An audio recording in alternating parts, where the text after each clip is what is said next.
Thanks, everyone.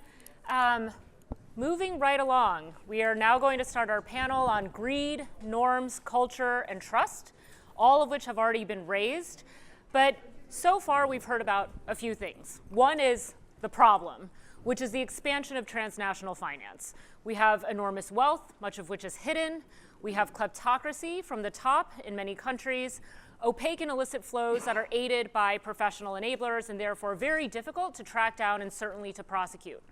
We've also heard about potential solutions, including formal institutions like national governments, laws, courts, international and domestic anti-corruption agencies, and civil society and NGOs.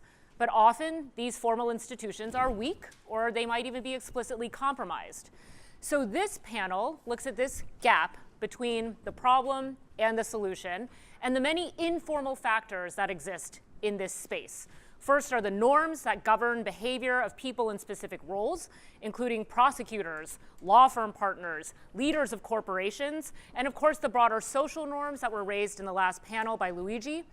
We also have cultures that enable or deter corruption or may encourage or protect whistleblowers. But this question of culture can be very thorny to untangle.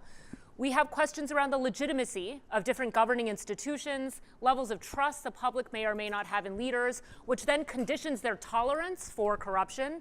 And finally, we have values around transparency, fairness, wealth inequality, democracy, all of which also inform how we can have debates about what to do about these problems. So this panel brings in an industry perspective from Peter, a practitioner and policy perspective from Jonathan, and a legal perspective and from a former prosecutor and now law professor, Miriam, to examine these topics. So without further ado, I'll pass it on to Jonathan.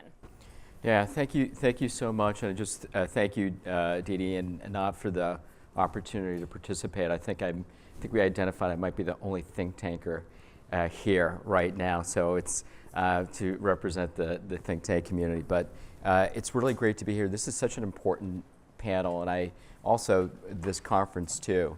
In the previous session, there was a talk about breaking down silos, and I think this is really truly a moment to break down silos between these sectors, business community or the academic community, think tanks, civil society.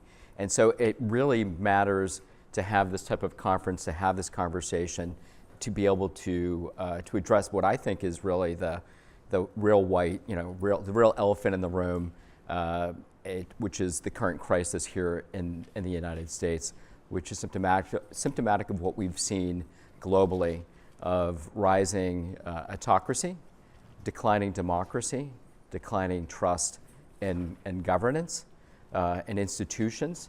And it's not only institutions that we think of in terms of governance, but we're also in certain areas of the private sector as well. And so I think the challenge with this panel too, and I think it's perfectly placed, because the moment is right now that we're dealing with these challenges. And I will just say, right across a couple of blocks down, there's protests happening now, multiple protests across the United States because of this deepening concern. So I raise this issue because we've had such a wonderful and deep conversation, but the work that I've been involved in has been tracking this change. There's others in the room as well that have been looking at democracy globally and looking and tracking what's been happening in the United States. And so through the Brookings Anti-Corruption, Democracy, and Security Project, our main goal has been to, one, to address what we see as backsliding democracy across the globe, to look at how do you strengthen democratic resilience, including within the anti-corruption community. And I want to say that we've had such a great opportunity to work with people like Gary and TI, not only in the United States and globally, but to work together with civil society organizations and others to advance those goals of addressing corruption. So our project has been focused on this anti-corruption, but also democracy backslide for several years. And why I bring that up is that in 2019, we published with a number of think tanks and also co-authors what was the first democracy playbook, which was really a response at the time to addressing the rollback of democracy, rights, rule of law, corruption that we were seeing in Central Europe. It also happened to coincide after 2 years of the Trump administration, where we saw historic levels of corruption, rollback of norms, and then also concerns about elections, which is something that when we talk about norms, which is part of this conversation, which is things that are acceptable to various political parties, like accepting the outcome of an election, something that we often took for granted, but we can't. So our democracy playbook in 2019 was followed by another democracy playbook in 2021, a little bit more optimistic, Didi, thinking through how not only diagnosing the challenges and the problems that we're seeing, but offering steps for key stakeholders in democracy communities. And we define key stakeholders to be civil society, the private sector, governments at the local and national levels. And we've heard a little bit about local level engagement in the anti-corruption fight, which I'd love to tease out further with those that are here and how important that is, or what they lack at the local level, because that's a key factor in where we are today in responding to what we see happening in Washington, and is going to impact the entire country. So our latest 2025 edition of the Democracy Playbook, as you can imagine, was we started working on this, meeting with scholars, experts around the world, in the United States, bringing best practices and learning from what we have seen globally. And we've heard plenty of examples. Alex brought up examples from his work, including in Central Eastern Europe, Central Asia, and elsewhere, that I think was, Alex, I posed that question to you because I thought you would sort of nail this question about what the similarities are between what we see in the United States and what we see in autocracies. This 2025 playbook started because we could see the data on voting, potential voters, in the 2024 election, and knew that there was a possibility based on the first Trump administration that we would have to gear up and respond to the potential challenges of a sliding democracy, backsliding democracy, potentially sliding into an autocracy. So this 2025 playbook that we published, it was 3 days before the inauguration, lays out in I think succinct ways 7 distinct pillars that we are especially concerned about, that are critical to defending democracy in the United States. I had a PowerPoint slide, but then I thought to myself, I think this would probably be better just to do it orally. Our first pillar is protecting elections. The second pillar that we focus on that is key to defending democracy in the United States and globally is defending rule of law. Fighting corruption is third. Protecting pluralistic governance is fourth. Reinforcing civic and media space, fifth. Countering disinformation, sixth. And then demonstrate that democracy delivers. That's the economic piece to this, which I hope we'll have a deeper conversation about. So we, in this playbook, thought that these might be the areas based on our scholarship of these 3 playbooks, our interviews, our research, the data that we collected, that we really need to be at the forefront of how stakeholders, key stakeholders, respond.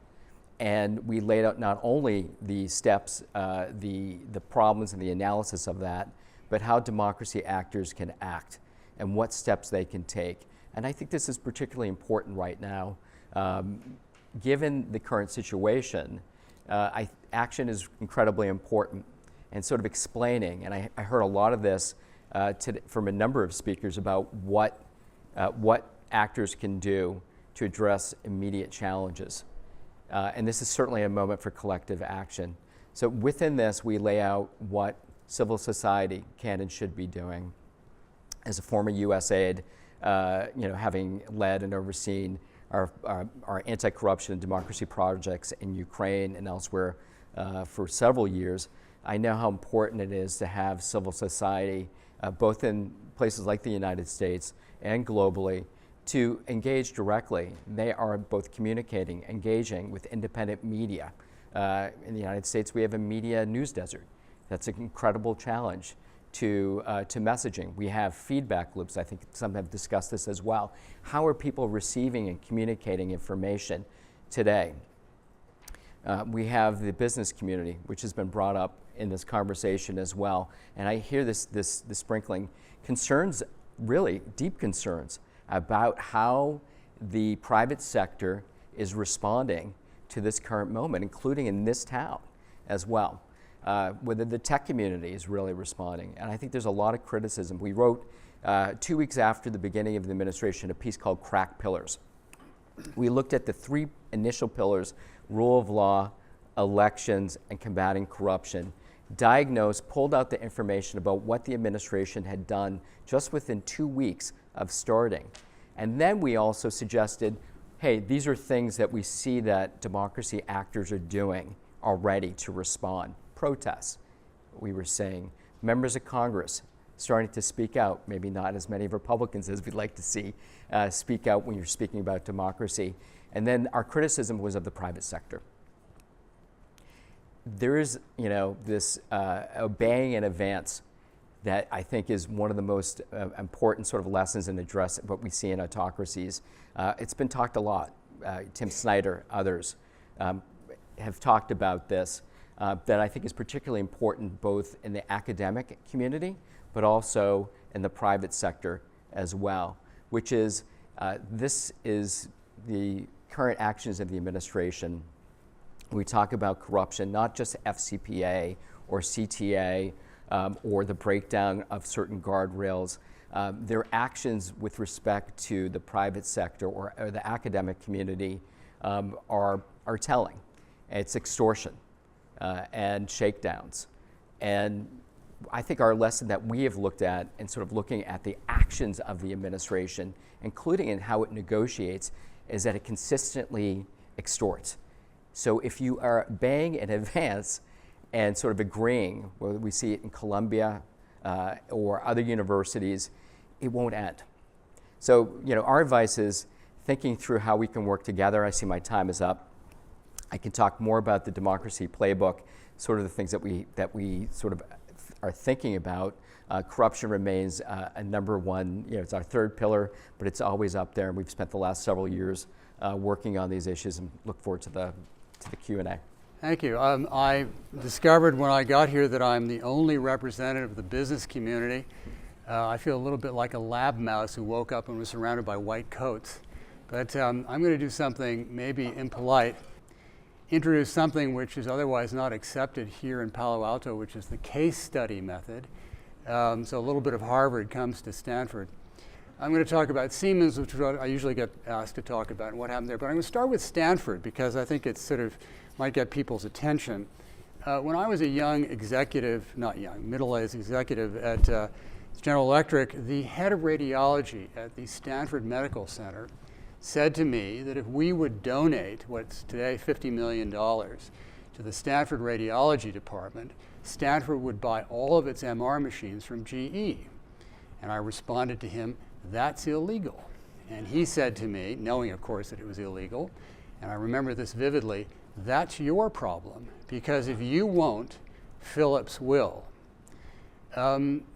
Kickbacks in the healthcare systems around the world are endemic. They're illegal everywhere. They cause all kinds of terrible distortions. There is enforcement, and if I show you the next slide, I can give you a list of the kinds of things that have happened in the pharmaceutical industry.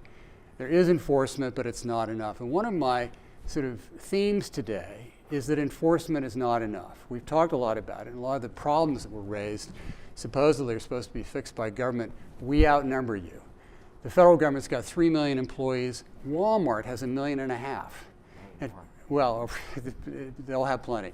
If you look at the size of a friend of mine who was in the Justice Department told me that when he went to meetings with Defense Counsel, he would take one of these PowerPoint pitches that had been provided to him to explain why there should be some kind of leniency, and he'd mark it up to make it look as if he'd read it. He didn't have time to read it. The defense people would come in with 4 lawyers, he had 2, and it goes from there. So what I'm telling you is that enforcement is not enough. I was being asked by one of the most prominent luminaries in the diagnostic imaging world to make an illegal contribution to Stanford. So what do you do? I don't have time to go into it because we don't have much time, but we did some things which enabled our industry to respond collectively. We had help from the federal government, and the blank box down at the right shows you how many penalties have been paid in the diagnostic imaging business. It works. It takes some leadership. It takes cooperation with government. It requires some good luck, and it doesn't work everywhere. But so far, it's done pretty well. So my message to you, my case here is that there isn't enough enforcement out there. The business community is not made up of purely knuckle-dragging, horrible people who only care about their stock options. Those payments are very expensive, and the experience is awful. Bribery, kickbacks, all that stuff, expensive. Someone mentioned earlier it's a form of tax. Nobody likes paying taxes. Well, Holmes did, but expensive and dangerous. If you can get rid of it, let's do it. And there are devices to do this which require some cooperation. All right, now I'm here supposedly to talk about Siemens, so I'm going to move forward to Siemens. I'm not actually going to talk about the case that everybody knows about. I will, for those of you who don't know, it was for a long time the largest foreign bribery case. But I want to talk about what came later. But just to go back to it, 18 months after the investigation started, we settled with all of the enforcement agencies in all of the relevant jurisdictions. It was very expensive. But a few years later, we were mentioned in the State of the Union address as an exemplary company. And those of you who are familiar with the interagency process know how hard that is. It is possible with good leadership, it is possible with the right incentives, I didn't say the word greed, the right incentives to change things. But what I really want to talk about is what happened later.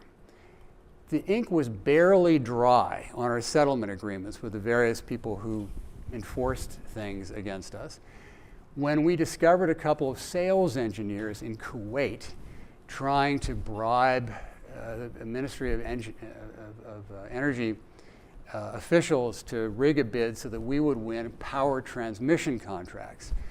I mean, we had just gotten out of this mess. What were they thinking? This is the question you always ask in compliance reviews. What were they thinking? And the answer is they weren't thinking. You know, they're idiots. But they wanted to make the sale. So what do? We called Department of Justice. We called the SEC. We called the Munich prosecutor. We called Serious Fraud Office. I mean, there was probably a longer list of people we called. And what happened? They asked us for details, and the end of the story is nothing happened. And that's what you want us to do. I know Judge Rakoff is very, very skeptical about this stuff, but what you want us to do is find it, fix it, report it, let's give you the bad guys, and continue. That's the best kind of enforcement you can get. Now, I've told my time is up.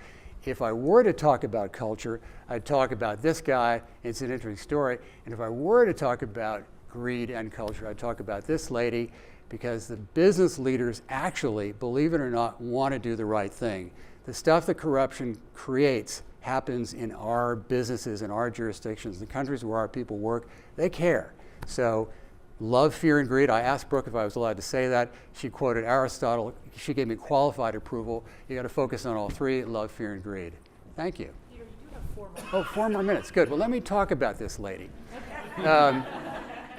We had a lot of employees in China, and our Chinese employees were very enthusiastic about being part of the solution, not being part of the problem. They were not eager to pay bribes, and that was our experience generally in the Siemens investigation. We sent out very expensive lawyers all over the world to try and find where the corruption was. Well, it turned out the corruption was in headquarters. The people locally didn't want to pay bribes, and given sufficient support from headquarters, wouldn't. They'd walk out of the room. And we said to them, walk away, that's fine. Guess what? The secret to that whole episode was you get the business anyway. I've been solicited for bribes, and not just by professors from Stanford. And you say no, and you get the business anyway. But coming back to this lady, what she's mourning there is her son, her only child, of course, one-child policy. In Sichuan, the children died because it was the schools that fell down, because corrupt contractors had paid bribes so they didn't have to build the schools to be earthquake-proof. Horrible story. Still a lasting memory in Sichuan. Our employees in Sichuan, I'm going to make sure that doesn't happen again. That's real culture. I'm done. Thank you. Just want to thank everyone, especially Anat, for having me here. This is wonderful. All right, so my name's Miriam Baer. I write about corporate compliance, so I thought I would ask myself, what does this new world of politics do, and how does it impact corporate compliance? This melds together some work I've already been doing and some work that's forthcoming. So that might be helpful to start by asking, what is compliance? And when we talk about corporate, it's funny because we've kind of danced around it, but I haven't heard anyone really talking about it. So corporate compliance is a system that ensures that an organization's members understand and comply with their legal obligations. Those who engage in compliance activity, and there's lots of folks who do that nowadays, form an important network that improves behavior and facilitates the flow of information. So there are all sorts of ways in which compliance makes corporations more likely to comply with the law through education of employees, internal monitoring, sanctions of the employees themselves. I have systems analysis in here, figuring out where there are pockets of information, of dark holes, that kind of stuff, and fixing them. And then, of course, relevant to this panel, through the inculcation and reinforcement of pro-social norms. It's the compliance program that's supposed to make folks understand we should do the right thing. We should not just follow the law, but follow its spirit. All that kind of stuff is coming from compliance, or at least we think it should come from compliance. Now, I happen to think compliance, the key to understanding compliance is that it's doing two things at once. One, it's trying to improve and reinforce good behavior. But two, and this is really one of my big points, it's all about the flow. In other words, you've got a big corporation with information, stuck in all sorts of pockets, and that information pertains to actual wrongdoing, past wrongdoing, risk of wrongdoing, and you want that information to flow out of those pockets into this network to the right people who can do something about it, and that might be people within the corporation or, frankly, people outside the corporation. But I want flow. I'm all about flow. Okay, so one question is, to what extent do norms impact compliance? And by the way, to what extent does compliance impact norms? As I've already said, we think of compliance as something that helps the norms or improves norms within a corporation. But of course, norms themselves could impact compliance. There's sort of a symbiotic relationship. Okay, why is this in hello? All right, are we there? All right, did I go far? Okay, so when I think about norms, and obviously, there might be, like we've been saying, we need definitions. When I think of norms, I think of informal rules of the road. And by that, I mean something that the law doesn't require me to do, and I'm doing them either because of intrinsic motivations or because of, for example, extrinsic motivations, like I'm worried about reputation or social sanctions. And I can think about, when I think about norms, I might think about ways in which norms improve behavior. For example, there are certain altruistic norms. I do good things for others, regardless of whether there's a payoff. Or self-restraint. I restrain myself from taking advantage of others, not because of a law, but because of the social norms. Now, there's a different type of norms that I had in mind when I was thinking about compliance, and I coined the term contrarianism. And what I mean by that, over the last 2 decades, there's been a real emphasis on getting people within organizations to realize that voice is good. It is good to, for example, challenge the received wisdom, to tell your colleagues, maybe we shouldn't go forward with this. Maybe we should ask legal, to be a gadfly, if you will. And you can still be loyal to the organization. It's good to be a gadfly. And even then, if something bad happens, it's good to be a whistleblower.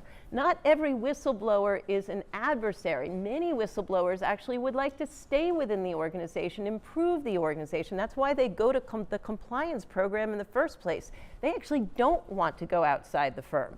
So all of this is about how these, to the extent you have these norms developing, the norms are supporting both compliance's goal of improving behavior, but also its obligation or goal or mission of assuring the free flow of information. All right, so then where does political atmosphere come in?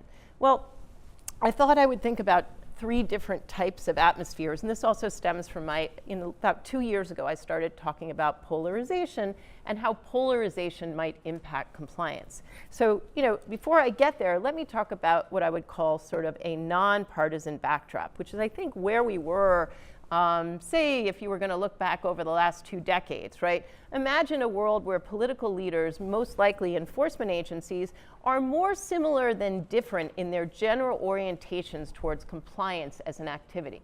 That pretty much describes the DOJ from, for example, George Bush through Barack Obama, Pretty much, even Biden, it all, yeah, you can find differences, but there's bipartisan support for corporate monitoring and self-reporting.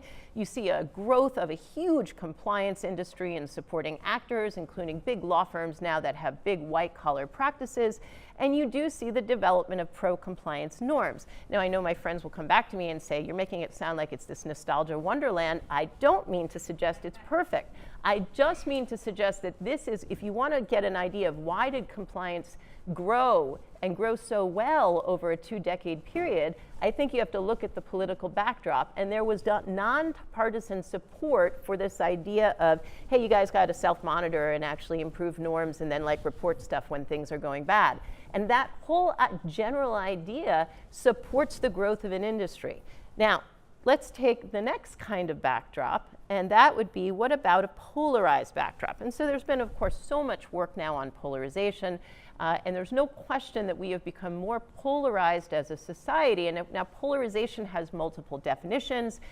The one I have in mind is what we refer to as effective polarization. So for example, you might start by saying ideologically the two parties in our country are further from each other on certain policies.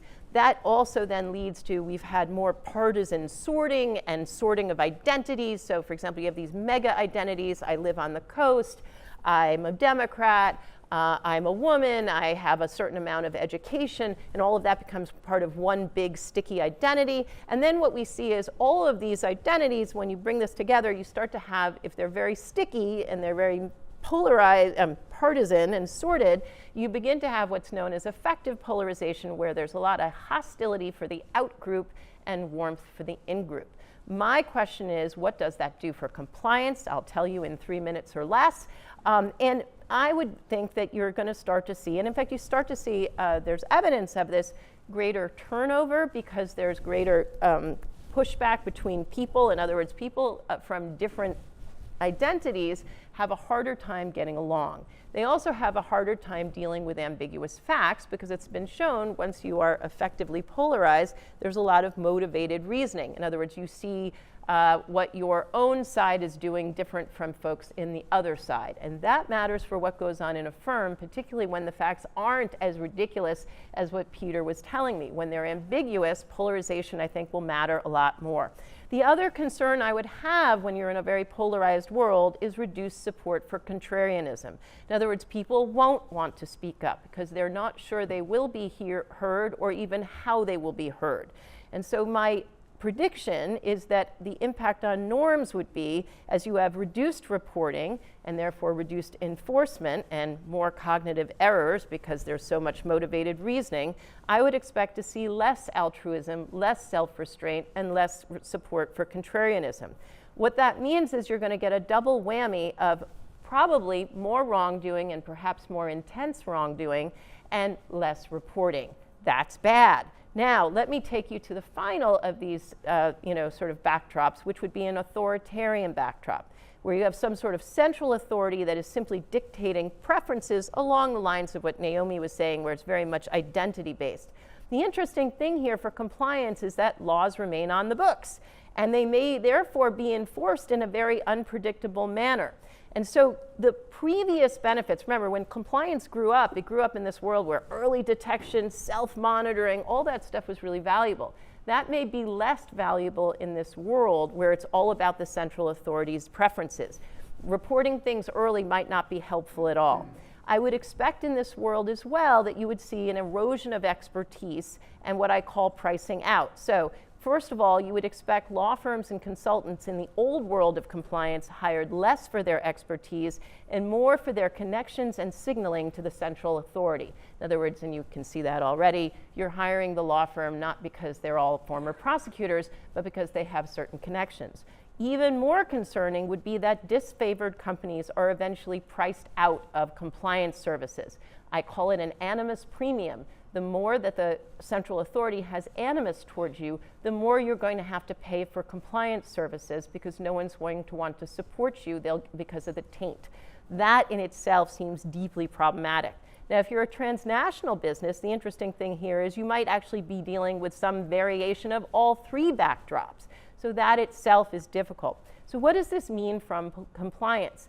what we may see as we go into this political world that we're looking at, a pivot away from early self-reporting, which has been, I know I'll finish, this early self-reporting, which has been the dominant strategy in compliance, a declining emphasis on lawyers with certain types of government expertise, cultural changes in how we see whistleblowing. In other words, we're going to go back to the idea that whistleblowers are snitches and bad guys.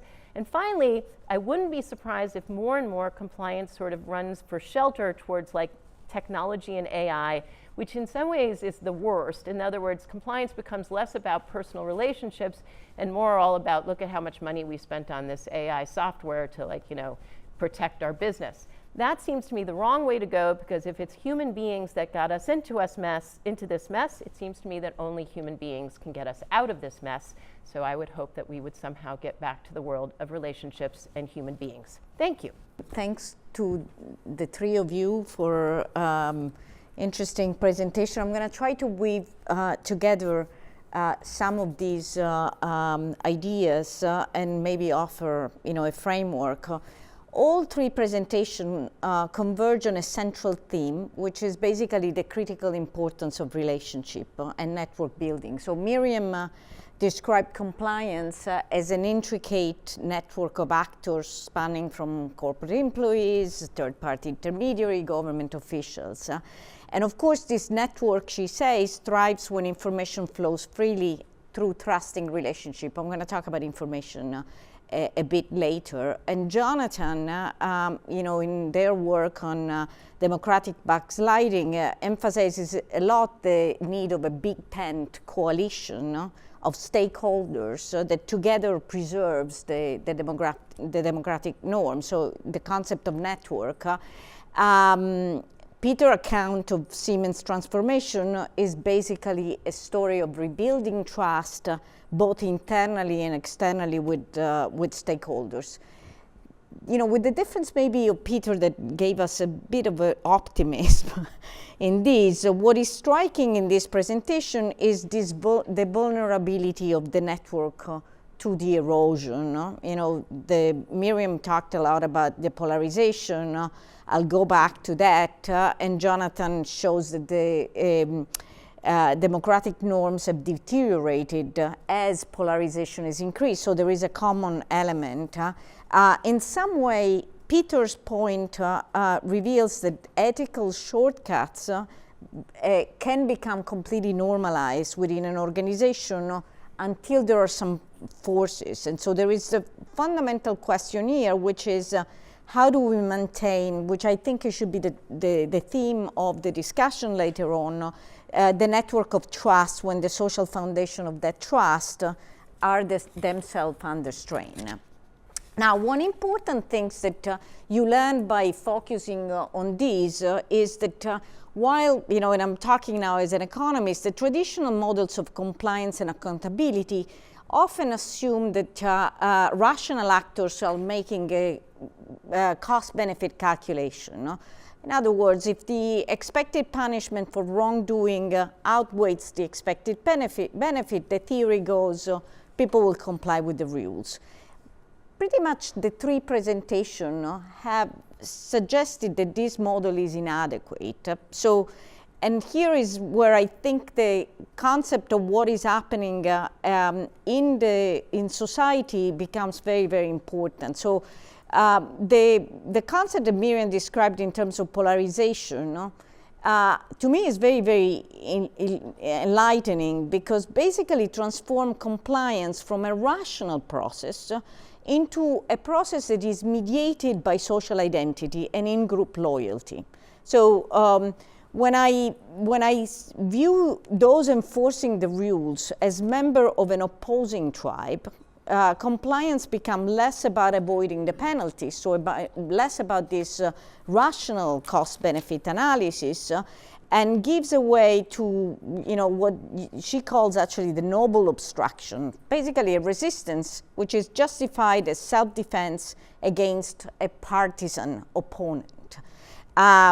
This is very, very important to build into the way we think, and, you know, if you're an academic, to build in our models rather than thinking about this as a pure calculation based on rationality.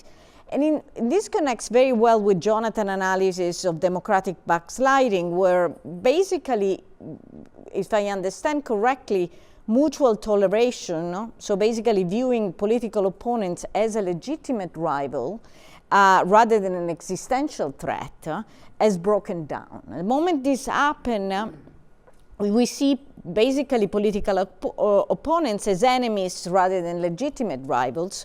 And then the rational framework completely breaks down, because it's replaced by a zero-sum battle for group survival. And that's very different from, the world that we are used to. Now, where does the Siemens story plays into this? I think Peter offered a counterpoint, but a counterpoint that in some way is very much validating this model, because you could think about an organization that that at some level can transcend identity-based dynamics. So this by reconnecting with some core values. Okay, so if whatever those values are. I don't know what it was, an uncompromising tone from the top. You can imagine that in principle you can create a superordinate identity that unifies the employees around something else which is not the tribalism that has been described. The second theme that comes in all, I think pretty much the presentation, is the concept of information flow to function in system of accountability. And of course, when you start thinking about that some of these information flows are somehow undermined either by the polarization or, in the case of Miriam example, this sense of for example, the polarization creates what she calls a pathological silence, where basically you refrain from speaking up, or a knee-jerk differentiation. Or, Jonathan described this as a compliance before, just you have a bully that forces you to do certain things, and, there is no sense of willingness to discover what is the true moment. So you really need, but at the same time, one of the backsliding of democracy is the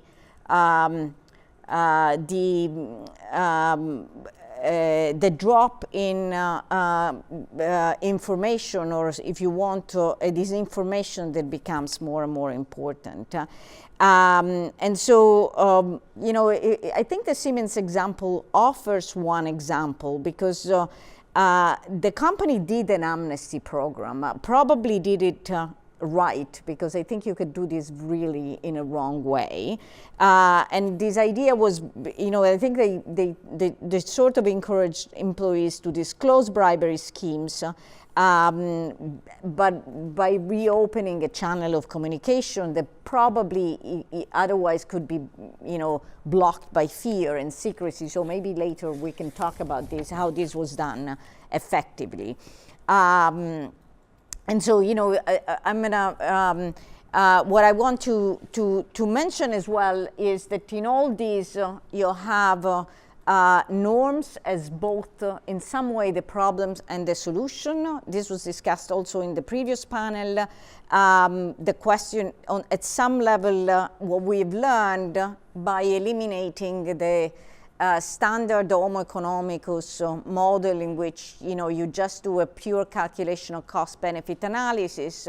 What we've learned is that the embedded culture in the society is going to bring up the willingness to comply, but also the willingness of not complying, because so the problem of all this is going to be that at some level the norms can help, but they can also be terrible, especially if have been deteriorating over time. And so that's a really the really big challenge. Okay, so this brought up the idea of what trust plays. I'm not going to go into the details, but it's pretty obvious by all this conversation. And this is going to give me the sort of the final point, which is what are the practical implications You know, I think there are at least 5 that you can bring together from this panel. The first thing is that this is a social problem, and a social problem requires a social solution. I mean, I'm not saying that law doesn't matter, that institutions don't matter, but in some way, if you don't incorporate the concept of norms, it's going to be very difficult to rebuild these. The second one is the concept of leadership and this tone at the top, and that's you know, the challenge, but also maybe the opportunity. The third one is this idea of the bridging identities. You know, polarization is really taking us in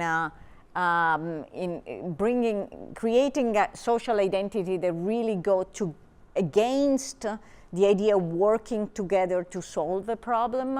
And in some way, I think, and I would like to hear later from Jonathan, I believe it's also in some way resistance could be affected by this all micro social identity. I mean, even negatively affected, because in some way it's harder to look at the common goods if there are all this there's all this fractionalization of micro identities, and so that's a really important lesson here. The information is important. I don't think it's pretty obvious in this audience, especially the diversification of information sources, importance of free press and stuff like that, which I think is crowd understand it well. I'm not gonna. And the fifth important thing is that this idea that the rational incentives will solve all the behavior, I think in some ways our enemy, because we don't take into account the fact that in reality there is much more. There are these embedded norms that will really undermine this very simple rational calculation that economists would. Not that incentives don't matter, but incentives are embedded in this kind of behavior. So then, that's basically take me to the last point, which is that I think these are very difficult problems to solve. The key of this solution is to work on the social dimension. I think we are not. It's much easier to think about how change laws. I think it's much harder to think about how to build social cohesion. But it seems that this panel, in a pretty unanimous way, seems to conclude that this is a really key challenge. So I'm going to leave this to the rest of the audience to solve it. All right, well, that was an excellent set of presentations. Thank you to the speakers, and thank you, Paola, for those really trenchant discussant remarks and giving us a lot to work with. There's already some material from Paola's remarks that the panelists would be welcome to respond to, but I also wanted to kick things off with a question about what to do when anti-corruption efforts are themselves politicized. So this, Xi Jinping famously had an anti-corruption effort that both rooted out corruption and rooted out anyone who might challenge him in a succession contest. And we now see many heads of state, people who have engaged in grand corruption, be prosecuted, which we might say is democratic accountability. This was in democracies, South Korea, Brazil, France, who all claimed that it was politicized, like these were attacks against them. And those are things that are invoked by our leaders now and leaders in any other country that face prosecution. So what can be done to sort of create norms around anti-corruption being objective rather than political, or pick up anything else that Paola discussed? We'll start with whoever wants to start. I'll start, because from our perspective in business, we sort of divide the world into places where the government is doing something about it and we want to be helpful, and places where the government is the problem. And the World Bank has been dealing with this for a long time. Where the government is the problem, where it's a kleptocracy, you have different mechanisms to try and do the right thing on the ground. I mean, one thing I used to say to our people in the compliance department is, we're not going to clean up Russia. That's not our job. but our business is going to be clean. And I think having that objective and then recognizing where the opportunities are, including when the government is the problem, is where you start. Can I add to that? I think it's interesting the way you put it. I mean, I think compliance is at its best when it kind of comes off as, as you said, the compliance department, as the compliance also likes to come off as sort of like, we're apolitical, right? We're just trying to, enforce the law and kind of make sure we keep the place clean. I think that's harder to do if I obviously am US centric. If, for example, the Department of Justice increasingly becomes less independent because of corruption, and instead becomes seen as simply, as something that the central authority uses for its own preferences. That's not just bad, for corruption cases. That's bad insofar as, and again, maybe we could change this, but we have now had for decades, compliance sort of styles itself as we're former prosecutors, we're folks who think about ourselves in this kind of, we're like a mini enforcement world. If the outside enforcement world is now viewed through a very politicized and polarized lens, it seems to me that has reverberations for how compliance is seen within the corporation. Yeah, I just want to add too, and I think, Miriam, I think it's not just Department of Justice where you see this breakdown of sort of career civil servants, the nonpartisan group, although despite being called partisan, as a weapon used against them to sort of do what they're doing, what Doge is doing. So this is really one of the things that we point out in terms of the problems across the government, and of course could impact somebody's Social Security check to veterans who are receiving treatment. So even in the recent piece that we wrote, we kind of break it down. We're like, hey, this really has an impact actually at the local level. So the compliance, that's one of the communication gaps, is how do you sort of explain to the public what this means? And the issue, I thought, Paola, that you talked about in terms of norms and what people actually really believe. So we have in the democracy playbook, one of our first slides is a poll that was taken just New York Times just prior to the election. It shows that Democrats and Republicans almost equally, conservatives, independents, liberals, almost equally, 70+% support democracy. But is that truly where is it the same democracy? And it's not. So we can see that there's different definitions. And I think this is also, in terms of norms, that you may actually have, I think one scholar called it stage democracy.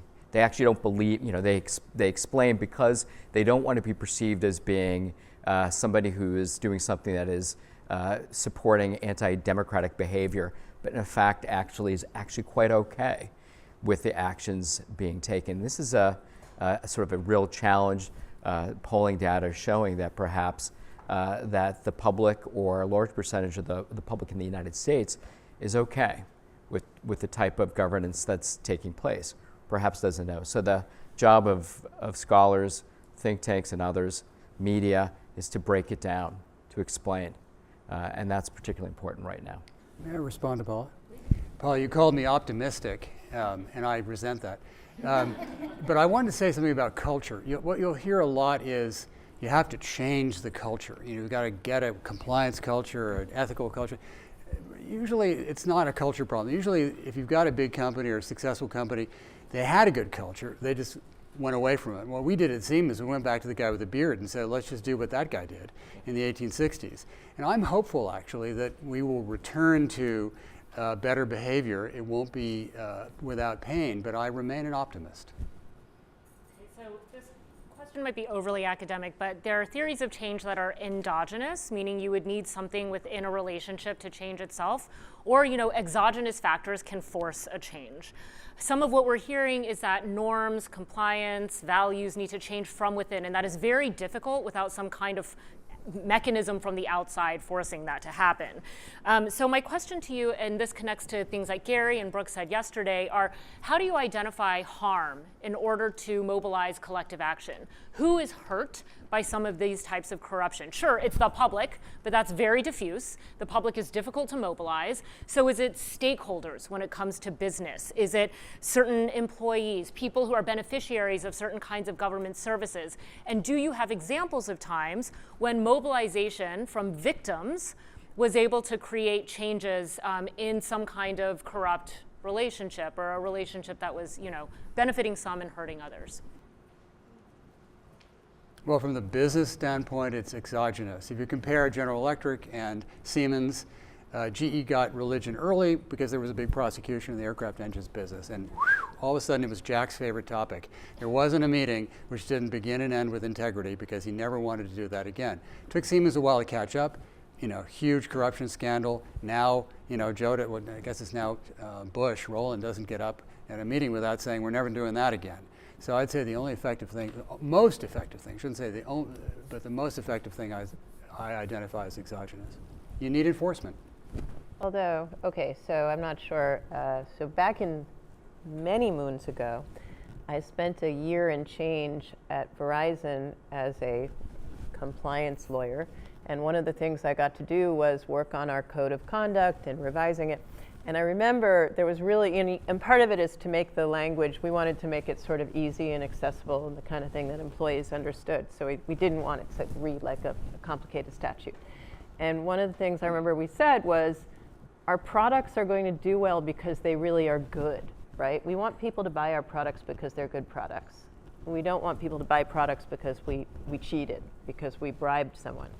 So what we were doing in sentences like that, which I don't know that I understood that while I was doing this, but when we were trying to write sentences that people would grasp, is we were appealing to a very base understanding, which is we're not cheaters, right? We're winners, but we're not cheaters. Now, I don't know if that's exogenous. I think that might be, it's appealing to a certain societal feeling that we don't like to think, and this is it's maybe American exceptionalism, but we like to think we got there because we're so darn good, not because we cheated. And I think that can be valuable. Yeah, I just add, it's a critical question.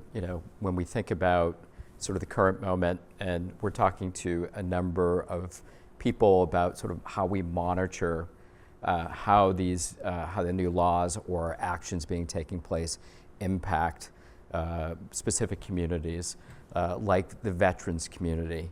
When you sort of remove 70,000 workers, or you're looking at budget. Remember, there are huge, massive budget cuts.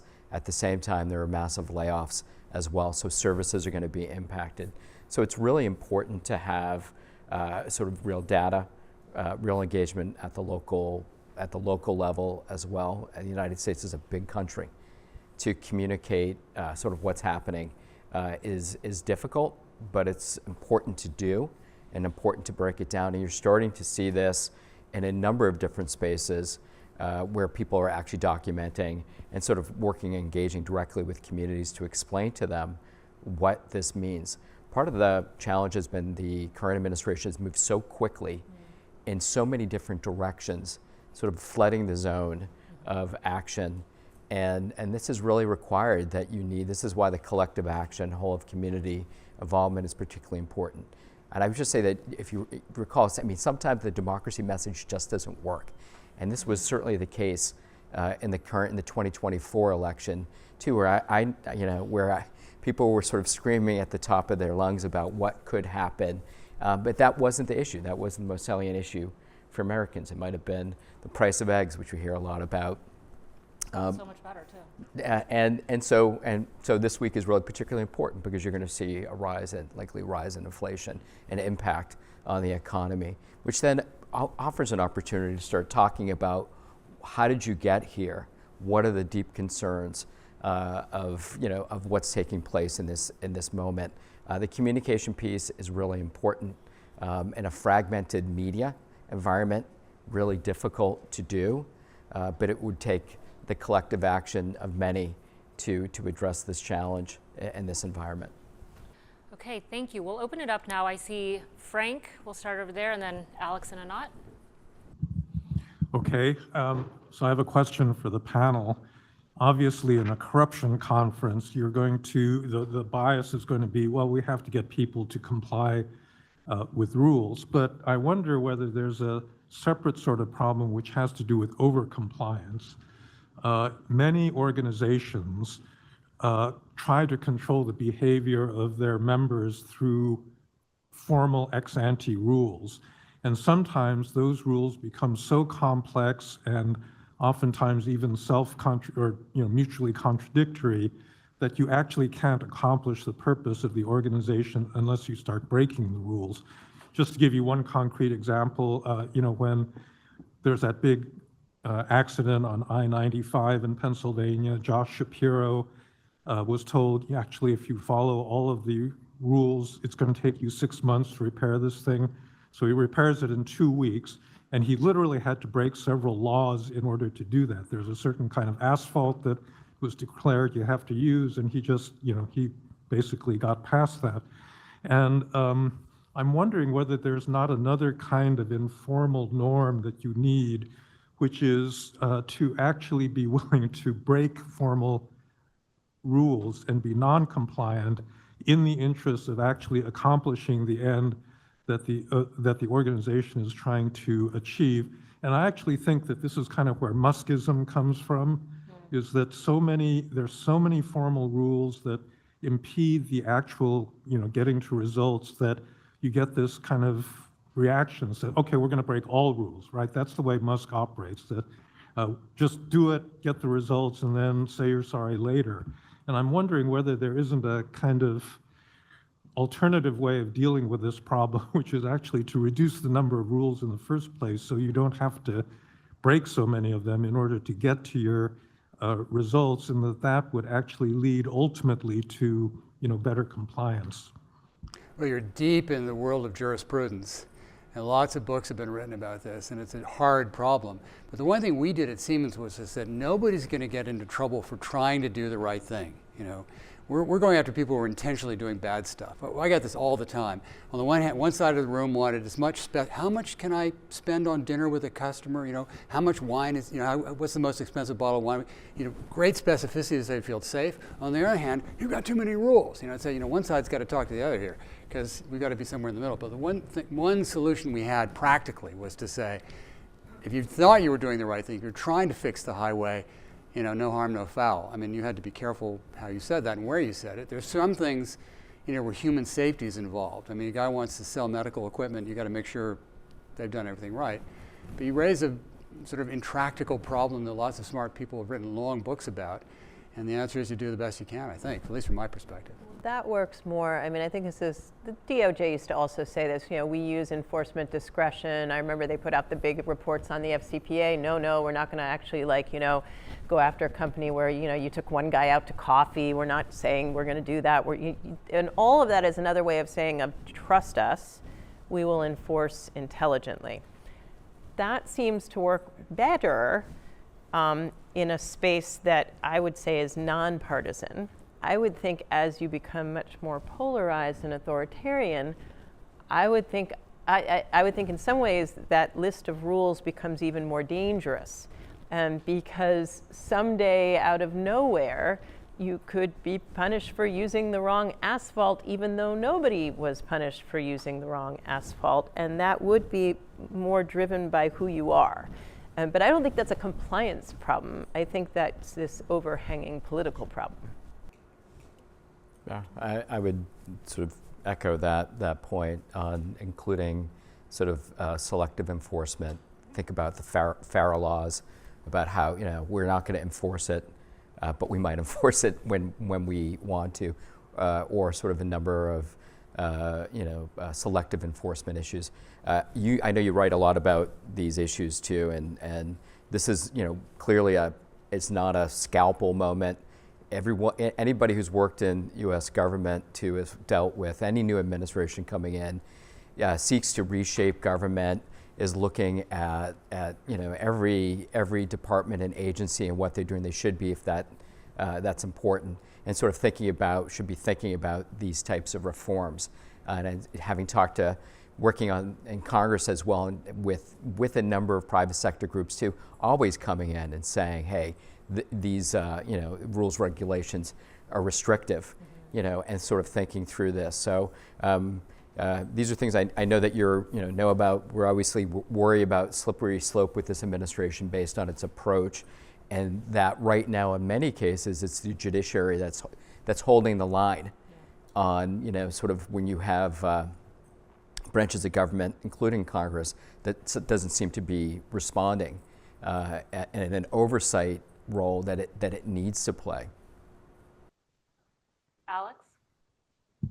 Yeah, thank you. Really, really engaging panel and discussion. Thank you. So one question that I have is, I really appreciate Miriam's breakdown of these different kinds of worlds and how it might affect incentives and behaviors, and as well as Paola's analysis of some of the shifts.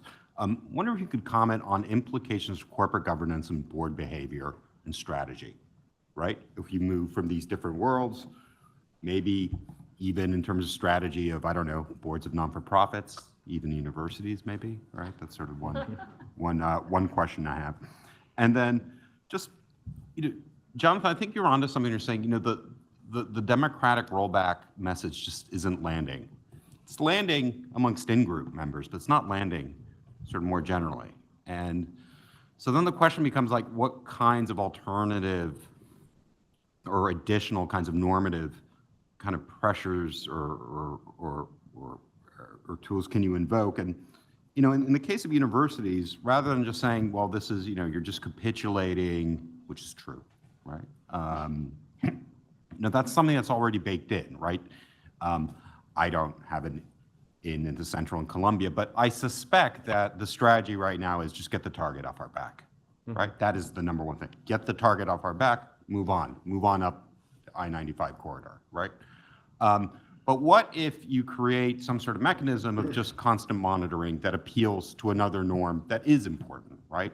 An independence index or integrity index, right? Something that gets revisited, right? So that then constituents within the university, right, now have something to say, well, now there's an additional kind of reputational, right, kind of thing that we have to pay attention to, right? You have to balance this in addition to that. Democratic regression, I think everyone sort of knows about that. I think you have to create other potentially sort of, appeals that are sort of regularly monitored to sort of create these new kinds of networks of potentially supporters. Yeah. Yeah, actually, this is a very interesting question. I don't have an answer, but I think the model that Miriam has highlighted worked to some extent. As far as I understand, at Columbia, there was not one unified view. So I think this, and you could think about this as extortion in stages, but you could also think that there was something already divisive before, because what happened is that the scientists went to the president before the White House and they asked for some changes. Did they do it because they didn't believe that certain departments were using fact-based science? I'm gonna leave it up there, okay? It's like, because this is among academic, this is a big discussion. Or did they do because they were afraid of losing the grants and their postdoc? I don't know, it's hard to know. But in some way, I think the university was really divided. And at the other side, the argument was that at Columbia, there were a lot of students that had violated Columbia's rules, and they were never punished because the process was not really working. So there was, and of course you can stretch these as much as you want and create it present it in a super polarized way, or you can sit down at the table and say, look, this system is not working, right? And instead, by letting it being unresolved for so long, what you created a bit more polarization. I'm going to say that the university have serious responsibilities in not having fixed certain issues, and then now when they're slammed with some, they are at loss because they don't know how to act. And so that's part of the complex situation we ended up with. And polarization is also a result of this. I'm just, maybe I shouldn't go farther, but I think the academics in the room, they probably understood what I mean. Can I take up a little, so since you asked me like under these, so I'm looking at my slides, I'm one of these people, I have to visually look at it to get a sense. So before we get to this incredibly remember, polarization's been happening all along. It didn't just happen last week. But still, I imagine if I had been speaking to a bunch of general counsels at big universities 10 years ago, and I said, what is your biggest compliance problem or that you worry about? I imagine they would have all talked about how they're terrified of some horrible fraud arising out of grants, right? And there's big money, in which it wouldn't sound that different, by the way, from a for-profit corporation. It would all be like, oh my God, we have these big grants and I worry somewhere in there, someone's been lying and there's fraud. Or alternatively, maybe post-Varsity Blues, it would be, wow, I hope my university isn't doing bad stuff like that with, the kickbacks and that kind of stuff. Again, doesn't look that different from a big corporation, right? I mean, you could graft that on. It's only now that we're suddenly talking about these other social issues that have arisen. So I don't think the thing I'm talking about, necessarily grafts that well onto it. But what I would say is once you get into this really polarized world, I do think it's interesting. I would be very curious, but I would imagine at all these universities right now that are getting hit by the U.S. government with various demands, I'd be very curious to know if their internal compliance departments have much of a role or not, and what role they are playing.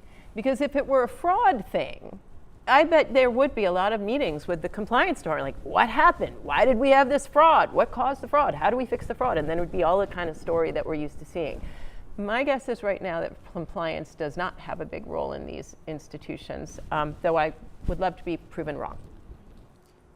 Jonathan?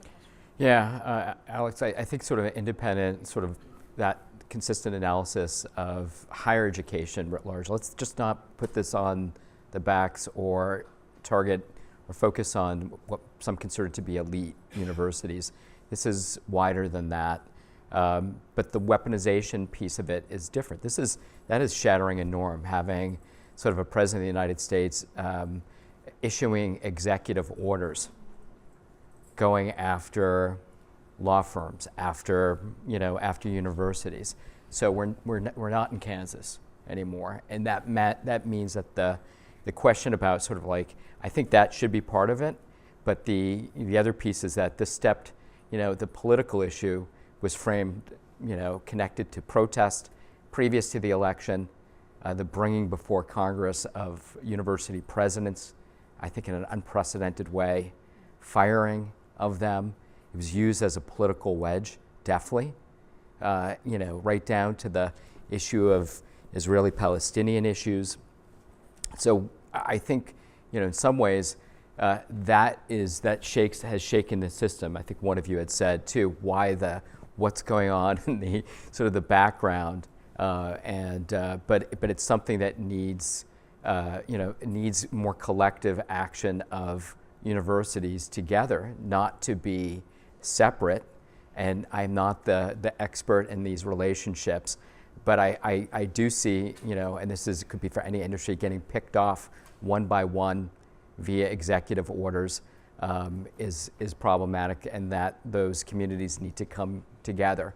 And my expectation with Columbia, I'm happy to put a bet on this, that at some point in time a university professor speaks out against the administration, they'll come back again. Compliance with this administration is loose. So it's better to act together and now rather than try to get the target off your back. But the other part I think would say too is this is more complex than just, I'm not pointing a finger at Colombia and saying, hey, how terrible they are. I'm just saying it's a unprecedented moment. I guess, sorry, just my point was also just in addition, I think it would be great to put the university in a position where they are also part of a network of analysis where their behavior is under scrutiny, right? It's not just a government university thing, that you really are, as Brookings, as a think tank, sort of looking at this in the environment, right? So that you give allies within the university, a standard to point to and saying we are not meeting that standard. All right, I'm going to pair questions. So Anat and Nathan, and then the panel will hold their sort of responses until they're both done. Okay, a couple of small comments. One is, and going back to the last panel on corruption, is about political norms and nothing new. We obviously are in unprecedented moments and all that, but what the Supreme Court decided in the McDonald case, is about political norms in this country and what's normal. Now you had Mick Mulvaney saying, if you give me money, I might talk to you. If you don't give me money, I won't talk to you. So, money in politics in the U.S. is a problem, and we got so used to it, we don't pay attention. But it came up a few times that might not, that what we're seeing with Elon Musk is just the natural evolution of money in politics, taken to a grotesque kind of level. But anyway, so I think that political norms have deteriorated dramatically with the acceptance of money in politics to the extent that it is. And so, whatever you want to say about that. The other quick comment is about whistleblowers. So this came up a couple of times. And, Miriam, you said that, we should encourage whistleblowers and all that. The reality is whistleblowers suffer significantly. And I routinely I probably am the only business school class that brings whistleblowers routinely to class. And this year I brought two of them, one who was a whistleblower in the US, on Deutsche Bank in the US on accounting fraud, and the other was from Netherlands on Fortis with respect to cum-ex that was mentioned by Gerhard Schick. And both of them told my students, don't do it. Wow. Both of their lives were destroyed. One of them even was eligible for an award in the US. And yet, both lost their jobs and their prospect for any career ever. And tragic cases. I would not bring a whistleblower in front of undergraduates, too hard. But the MBAs or adults can take it, but older. But it's sobering. So I think, and you saw it on the Vindman brothers as well, with respect to the Ukraine phone call, and what the administration did to them in the previous Trump administration. So whistleblowing in government and in the private sector is not working out somehow. All right, Nathan. Great. Thank you so much for the really interesting panel. And I think my question is maybe kind of along the same lines of Anat's, but looking within the firms and ask this question of why do firms want to comply? Why have compliance? I think Peter's remarks were really insightful to see that you do have individuals within firms who are making difference, but at the same time, I did through my PhD here at GSB, I graded essays for the ethics class. So I graded probably 800 MBA students all through their ethics classes. They were facing moral dilemmas, which put profit, motivations against ethical dilemmas. So I think I have a decent idea of the things we learn in graduate school, right? We teach our students cost-benefit analysis, and we wrestle with these hard norms. And so, Judge Rakoff this morning, he pointed out that, look, we have firms that profit net of fines. Luigi, who stepped out, has this great paper showing DuPont. The board consciously pollutes the environment because they expect it to be profitable. There's other research. And so I guess what I really struggle with, I think, is this question that Didi asked before, is like external versus internal change. And what can we do without proper external enforcement? But then that's also a whole case of norms. And again, to bring Judge Rakoff up, he had this case, SEC versus Citigroup, where I think, Judge Rakoff, I think you said it was pocket change, what the settlement was going to be. And he refused the settlement because he said it was, I don't know, $60 million only. Like Citigroup wouldn't even notice this. It was a cost of doing business. But this is kind of routine from many enforcement agencies, these very, very low cost of doing business fines, or even these large billion-dollar fines for a financial institution are kind of nothing. And so I just wonder, like, how do we weigh these like really strong profit motives, right? Like, of course, that's not everything, but the profit incentive is strong. And if you're making potentially millions or tens of millions of dollars as an executive, not everyone, I don't think in Peter's case would respond the same way. And just how do we think about can norms, or when can they actually substitute for proper external enforcement? All right. Whoever wants to start. Well, I'd like to say two things. First, anybody who doesn't encourage whistleblowing in their company is a bad manager. I mean, you want to get information up to the top as fast as you can before they go to the cops. So at least in the companies in which I was involved, we tried very hard. Now, one thing I do have to tell you, the dirty little secret is 90% of whistleblower complaints are crazy. I mean, if you've got 400,000 employees, you're going to have your normal, percentage of nuts and crooks, and the nuts use the hotline. I'm not joking. We had incredible efforts to try and get people to report stuff. A lot of it was people were mad about their supervisor, or somebody, bad stuff was going on that was silly. But there'd be 1 in 100 that was actually a good tip about something that we needed to fix. And why people Jess Staley almost got fired because when he was told about a whistleblower complaining about him, he wanted to find the person and fire them. What kind of idiot gets to the top of a bank with that attitude? Anyway, that on whistleblowers. On incentives, where Judge Rakoff and I, apparently you disagree, it's all about incentives. And if you want to get a company to invest in the capabilities of finding it, fixing it, you got to reward them. And that costs a lot of money. If you want it to work the way I propose that it work and think it does work, and the Americans have sort of industrialized this. I mean, the way I learned about it was when I was outside counsel to GE as an M&A lawyer. And they had this thing where they'd go buy a company in a complicated part of the world, and they'd find a problem, they'd walk it into justice say fix it and you're done. It's a lot more complicated now, but in the old days, it was a real competitive advantage for GE, and they invested in it. Sorry, long speech. So I think what Peter just said to Anat is I think that's the key. You're talking to the people who got all the way to the very end. And so in a way, that's, even if they receive a reward, it's a failure, right? And so that's why it's so awful and miserable, and no one denies that. It's that you're hoping that before you ever get there, you can encourage people to feel like they can speak. And my fear is that that whole group of people beneath that aren't going to talk anymore for a whole other bunch of reasons. But going back to the question of how do you convince companies to comply and all that, I mean, there is this goes back to something that Kevin was talking about when he was talking about corruption. He brought up the fact that, it's not just the federal government that prosecutes crime. You do have state AGs, you do have local DAs. And in some ways, sometimes those local prosecutors, particularly I think for some certain types of industries, that can be a real meaningful thing to be able, especially if the CEO lives in that town. If you're talking about a smaller company or something, like, you guys polluted our river and we all live here and this is disgusting. I can actually see how that makes a real difference. That's reputational shame. I do worry, though, again, if we're talking about an authoritarian backdrop, if the reason the federal government drops out of enforcement is because they've decided, for example, this company and this industry are our people, like, we just want to protect, we love Bitcoin and cryptocurrency and these are our people. In that case, I'm not sure, there are too many political risks. It's not clear to me that some enterprising AG is going to have the same incentives to march in, even if they could. And that's, again, there's a whole bunch of other issues there too. As a result, I really would think that compliance goes to hell. So that would be my fear.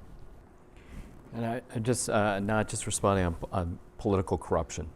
And I think this is one of the most pernicious issues across the world.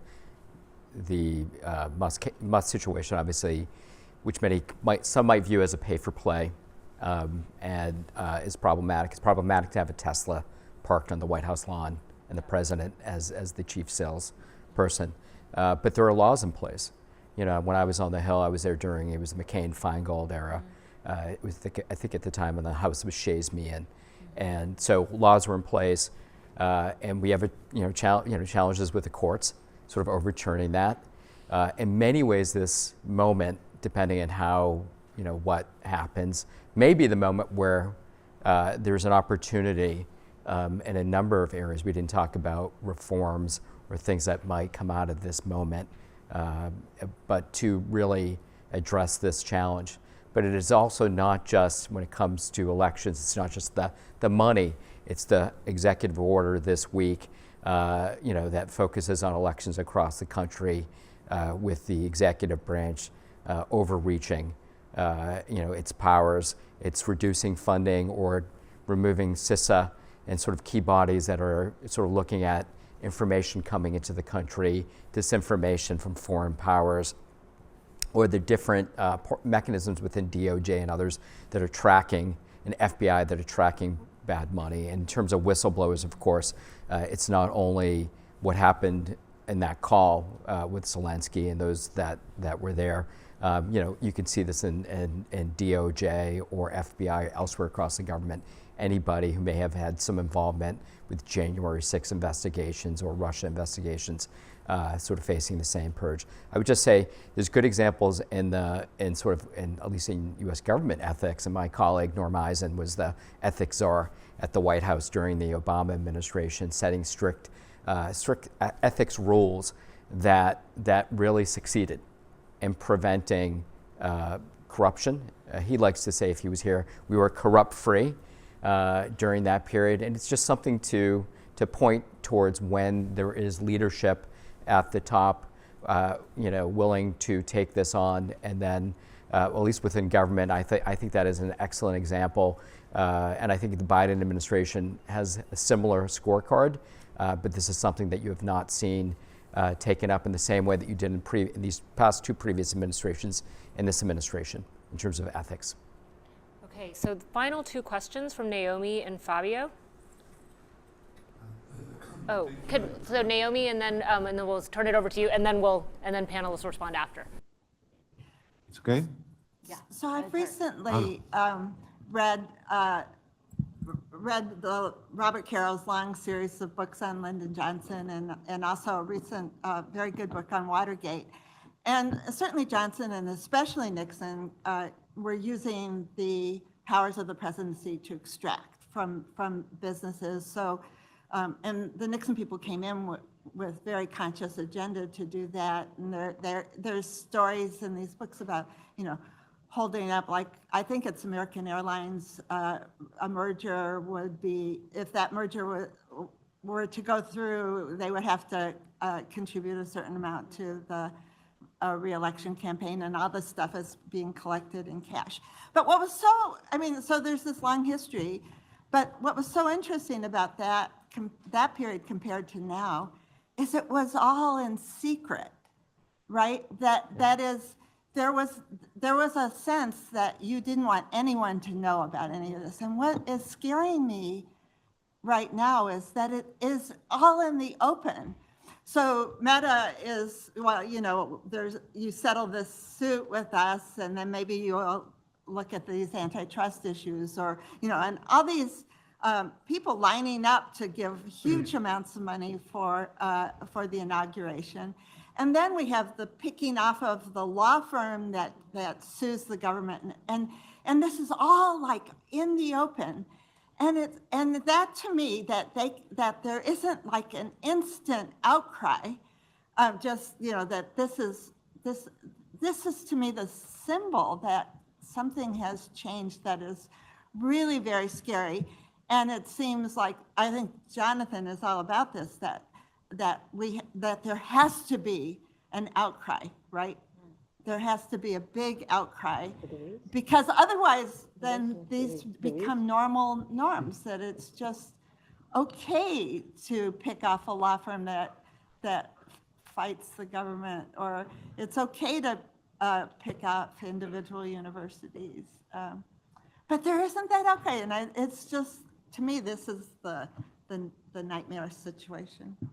All right, Fabio, thank you. Thank you. A question regarding Siemens. One of the first slides, Peter, you showed some headlines like former Siemens board member face charged, or the scalp of the chairman, things like that. Because there are unclear information regarding the individuals. We know very much about the amnesty program, the monetary sanctions to the company, but what happened to the board? Well, that's a long, complicated story, but I will tell you that one very senior executive said to one of our investigators, "You will find my fingerprints on nothing." We tried. I said we tried. We tried. I think the next panel is going to talk about this. It's very hard. We had what I call the Siemens salute. You'd go into some business unit and say, and they'd do this. It wasn't me. So, we tried. Right. Anyone on Naomi's question? Yeah, I'm happy to take a swing. I think the normalization of Trump rhetoric is both disturbing at many levels, but also a challenge. But he also has this, because there is I would say, a strengthened media network that agrees with him, social media and others, that over a number of years, this communication has been sort of circling back and forth, and he's very good. I'm not going to say he's an economic expert or genius in many ways, but he is a marketing. He is marketing. That's what he does. So they have really done an excellent job, both on the political side, at muddying the waters on issues, including corruption. I'm not corrupt; they're corrupt. But also what he does also, and you can see how media consumption levels look today, and where people are receiving news, including from social media. He has the likes of Elon Musk as part of that too, which makes it incredibly challenging and corrupt. The challenge now is that there is, remember, in his first term, there was multiple impeachments, at least in the House, to hold him accountable. There were even individuals within the administration, his first term, that were holding the line as well. And many of those, they were fired or today are ostracized. Some had to have, those that were supportive have to have, preemptive pardons, which we can go into that. I'm not a fan of presidential pardon or immunity because I think he feels emboldened that there is no way to hold him accountable because of immunity, because of presidential power, and because of who controls sort of what levers of power in Washington right now. So it's a precarious environment in that sense. But as a few people have said, we don't want to sleepwalk into this moment. And I think that's where many people are sort of writing about these things, trying desperately, in some sense, to wake up and push, both media, but Americans. We didn't talk about the individual here, but how important that is, no matter what we're doing in this country, to be aware of what's happening. Peter wanted a final comment. Yeah, I saw a more pungent response from someone in Germany who wrote, "Whatever you thought we should have done in 1933, do it now." Oh, of course, thank you.